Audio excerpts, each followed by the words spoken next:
job. We applied for this job.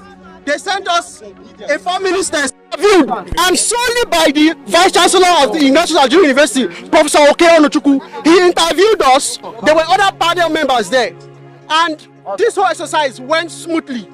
After the exercise, we were sent a mail congratulating us to come and pick our various appointment letters. We have come. We came and we picked our appointment letters. We worked for 9 months. In this period of 9 months, several things happened. People in the private sector have to resign because they've gotten government jobs that is sustainable, where they can put in their best to improve the state.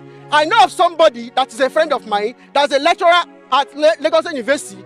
His family is in Port Harcourt, but because of the nature of his job, he was at Lagos. The man resigned from his job that is teaching in Lagos and came to Ignatius Ajiru just for him to come, and the government is cancelling his job, leaving that man in disappointment.